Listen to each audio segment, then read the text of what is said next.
ব্রজবাসী আমি তোমায় নিয়ে বৃন্দাবনে এবার হব ব্রজবাসী আমি তোমায় নিয়ে বৃন্দাবনে এবার হব ব্রজবাসী ব্রজবাসী হব তোমায় নিয়ে আমি ব্রজবাসী হব মাঠে মাঠে হাটে ঘাটে বাজিয়ে প্রেমের মোহনবাসী এবার হব ব্রজবাসী আমি তোমায় নিয়ে ওগো তোমায় নিয়ে আমি তোমায় নিয়ে বৃন্দাবনে এবার হব ব্রজবাসী। আমরা মহাকাব্য গীতগোবিন্দমকে জানা এবং সংস্কৃত রচনার বাংলা অর্থ এই নিয়ে এই আসরে আলোচনায় বসেছি। আজ চতুর্থ পর্ব। প্রথম দুটি পর্বে আমরা গীতগোবিন্দমের সূচনা, আজকের পটভূমিকায় তার প্রাসঙ্গিকতা এবং কবি জয়দেব যিনি এই গীতিকাব্যের রচয়িতা তাঁর এবং তাঁর স্ত্রী পদ্মাবতী তাদের সম্বন্ধে জেনেছি। তৃতীয় ও চতুর্থ পর্বে আমরা গীতগোবিন্দমের প্রথম স্বর্গ সামোদ দামোদরে যে 4টি শ্লোক রয়েছে 3টি শ্লোক নিয়ে আলোচনা করেছিলাম। আজ চতুর্থ শ্লোক। এই শ্লোকে কবি জয়দেব তার সমসাময়িক কবিদের কথা উল্লেখ করেছেন। জয়দেব ছিলেন তখনকার বঙ্গেশ্বর লক্ষণ সেনের প্রধান সভাকবি। লক্ষণ সেন অত্যন্ত বিদ্যানুরাগী ছিলেন। তাঁর রাজসভায় তিনি দেশের সর্বশ্রেষ্ঠ কবিদের নিয়ে এসে সম্মানের আসনে বসিয়েছিলেন। তাঁর সভায় 5 জন সভাকবি ছিলেন। প্রত্যেকেই কিন্তু সেই যুগের এক একজন শ্রেষ্ঠ কবি। এমনকি নবদ্বীপের রাজদরবারের একটি শিলালিপিতেও এই 5 জন কবির নাম উদ্ধৃত থাকতে দেখা গেছে। সেখানে লেখা রয়েছে, গোবর্ধনশ্চ শরণো জয়দেবা উমাপতি কবি রাজশ্চ রত্নানি পঞ্চতে লক্ষণস্য চ। রাজা লক্ষণ সেনের এই পঞ্চরত্ন ছিলেন গোবর্ধন, শরণ, জয়দেব, উমাপতি এবং ধৈ। এই 5 জন কবিরই কিছু কিছু রচনা কিন্তু এখনো সংরক্ষণ করা সম্ভব হয়েছে, যার মধ্যে জয়দেবের গীতগোবিন্দ এবং ধৈর পবনদূত বিশেষ উল্লেখযোগ্য। জয়দেবের প্রেম ভক্তির কাহিনী, তাঁর অপরূপ কাব্য প্রতিভার কথা গৌড়ের রাজসভাতেও গিয়ে পৌঁছেছিল। তখন গৌড়ের সিংহাসনে রাজা লক্ষণ সেন। পিতা বল্লাল সেনের কাছ থেকে লক্ষণ সেন পেয়েছিলেন মহত্তর জীবনের প্রতি এক সুতীব্র অনুরাগ। তাই তিনি বাংলাদেশে সঙ্গীত, সাহিত্য, শিল্পকলার পরিপূর্ণ বিকাশের দ্বারা এক উন্নততর জীবনাদর্শ প্রতিষ্ঠার চেষ্টা করেন। তাই তাঁর সভায় দেখা যায় সে যুগের সর্বশ্রেষ্ঠ কবিদের সম্মেলন। এই পঞ্চরত্ন বা 5 জন শ্রেষ্ঠ কবির পরিচয়টাও আমাদের জানা প্রয়োজন, কারণ কবি জয়দেব নিজেই বাকি 4 জনের কথা উল্লেখ করেছেন এই মহাকাব্যে। কে তাঁরা? কবি উমাপতি ধর, ইনি ছিলেন লক্ষণ সেনের সভায় সবচেয়ে বয়োজ্যেষ্ঠ কবি, সবচেয়ে প্রবীণ, এবং বল্লাল সেনের সভাতেও কিন্তু তিনি মন্ত্রী ছিলেন। জয়দেব তাঁর সম্বন্ধে লিখেছেন, বাচা পল্লবা তিউমাপতি ধরা, অর্থাৎ উমাপতি ধরের কাব্য প্রতিভার লক্ষ্য ছিল শব্দকে পল্লবিত করে তোলা। দ্বিতীয় কবি গোবর্ধন আচার্য।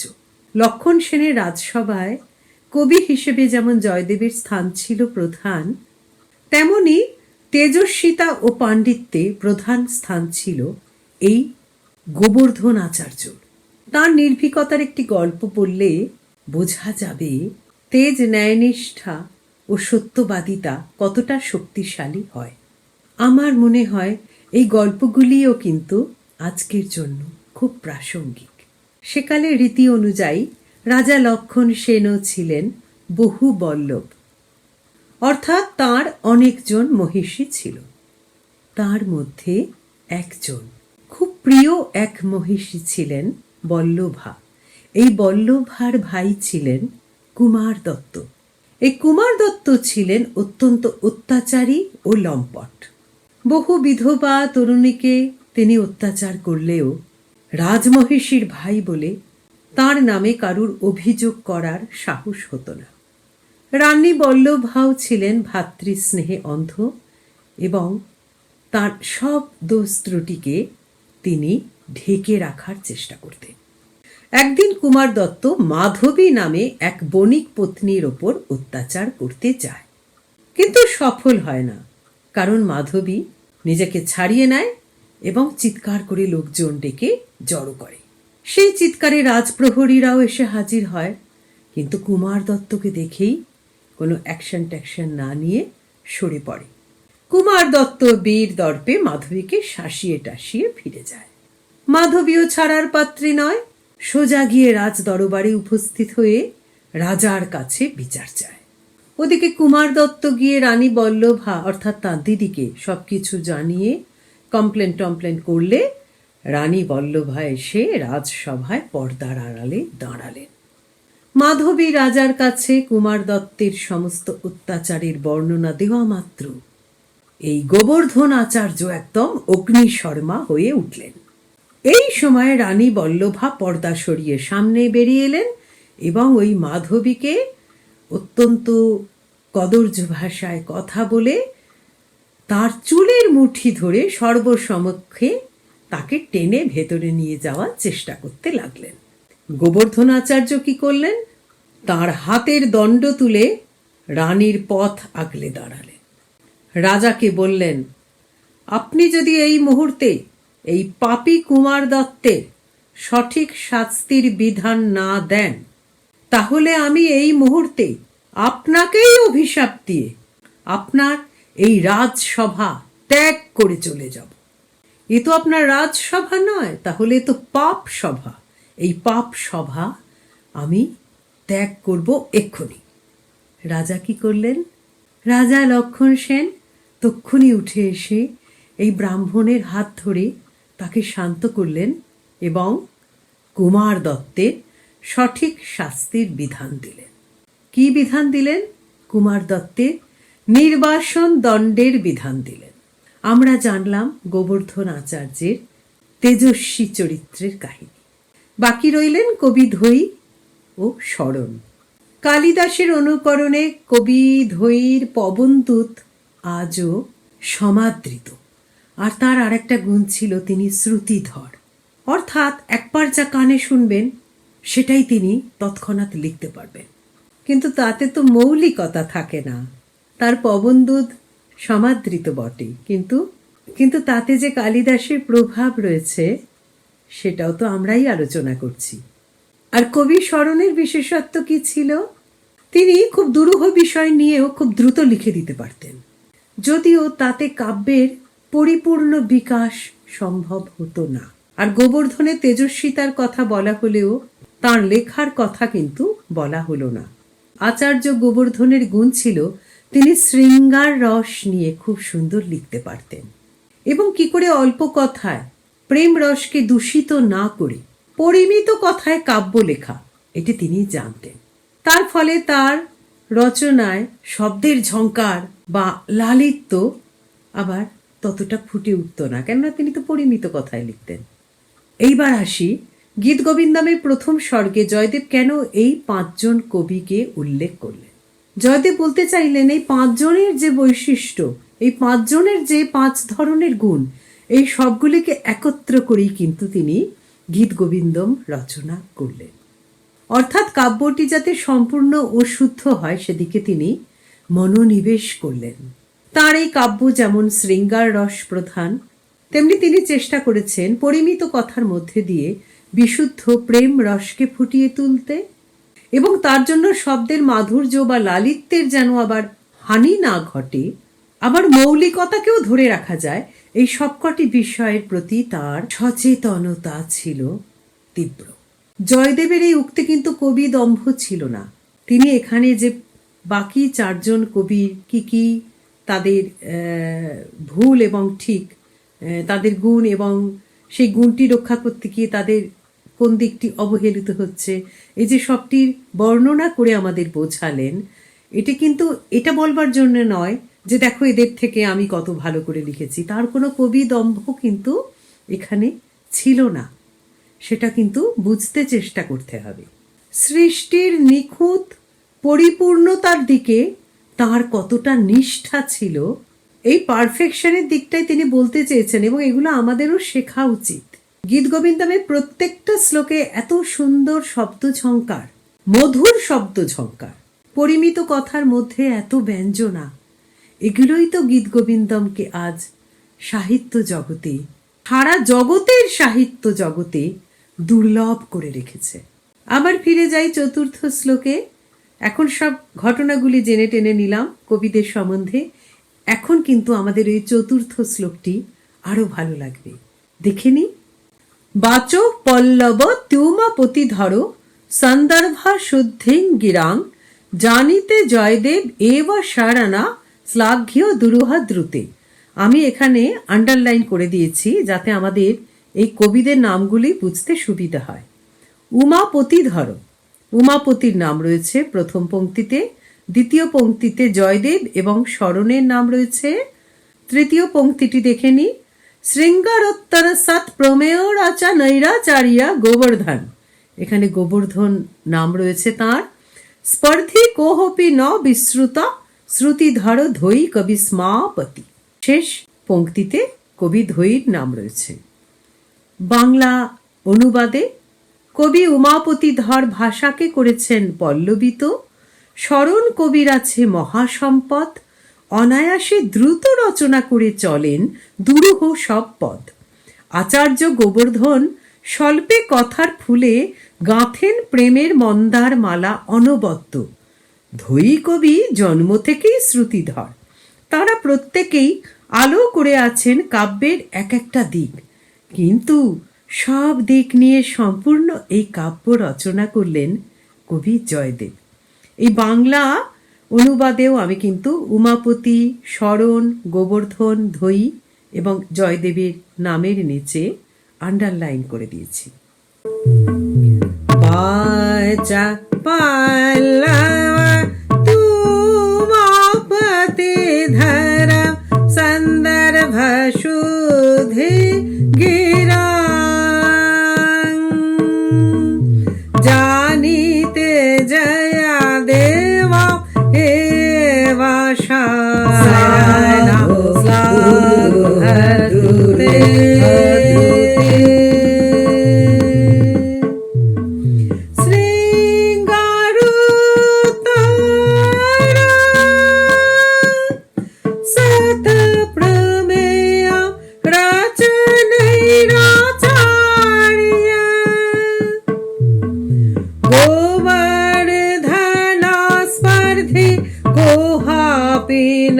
विश्रुति धर धोई कबि स्मापति वाचा पल्लव त्युमापति धर सन्दर्भ शुद्धि गिरां जानिते जया देवा शरणा श्लाघ दुरूह দ্রুতে। আমরা এবার প্রথম স্বর্গ সামদ দামোদরে যে 4টি শ্লোক শিখলাম সেগুলি পরপর একবার দেখে নি। মেঘের বেদুরাম্বরা বনা ভুবা শ্যামাস্তমালা দ্রুমৈর্নাক্তং ভীরু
वाग्देवता चरित चित्रिता चित्त सदमा पद्मावती चरण चारण चक्रवर्ती श्री वासुदेवरती केली कथा समेत मेतं करोति जय देवा कवि प्रबन्धम् यदि हरि स्मरणं सरसं मानो यदि विलासकालसु कुतूहलम् मधुरकोमलं कान्तपदावले श्रीनुतदा जय देवा सरस्वती श्रीनुतदा जय देवा सरस्वती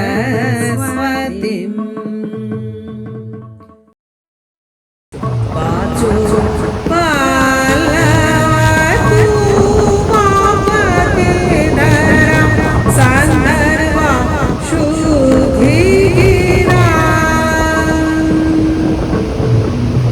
जानीते जय देवा एवा शरणा साध्यो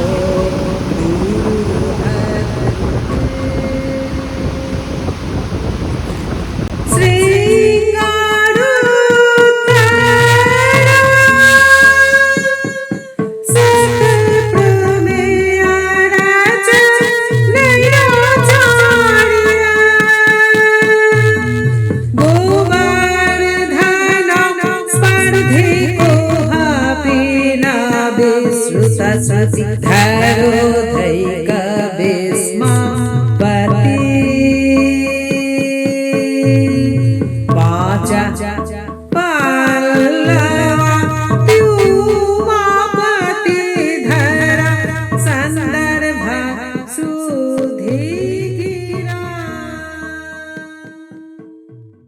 প্রথম স্বর্গ সামদ দামোদরের 4টি শ্লোক আমাদের জানা হলো। এর পরবর্তী পর্যায়ে রয়েছে গীতম গীতম গীত। এই গীতম অংশে কবি জয়দেব দশাবতারের বর্ণনা করেছেন।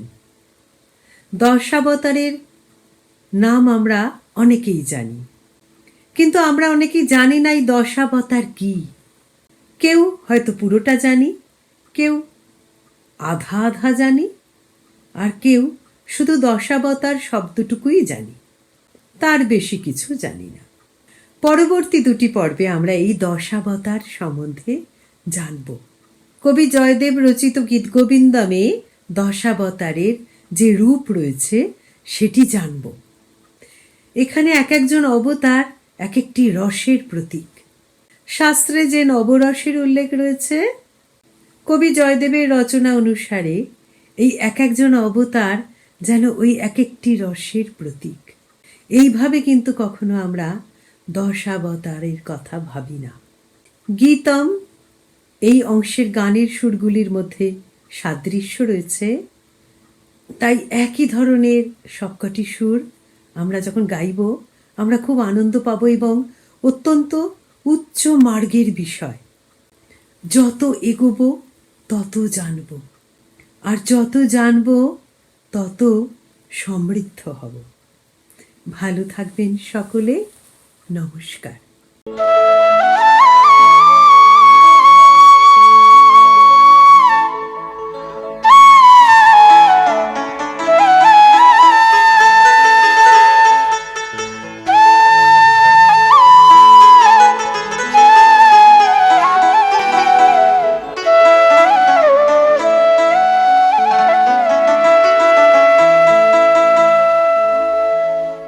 আমি তোমায় নিয়ে বৃন্দাবনে এবার হব ব্রজবাসী। আমি তোমায় নিয়ে বৃন্দাবনে এবার হব ব্রজবাসী। আমি তোমায় নিয়ে বৃন্দাবনে এবার হব ব্রজবাসী। ব্রজবাসী হব তোমায় নিয়ে আমি ব্রজবাসী হব। মাঠে মাঠে হাটে ঘাটে বাজিয়ে প্রেমের মোহনবাসী। এবার হব ব্রজবাসী। আমি তোমায় নিয়ে ওগো তোমায় নিয়ে আমি তোমায় নিয়ে বৃন্দাবনে এবার হব ব্রজবাসী।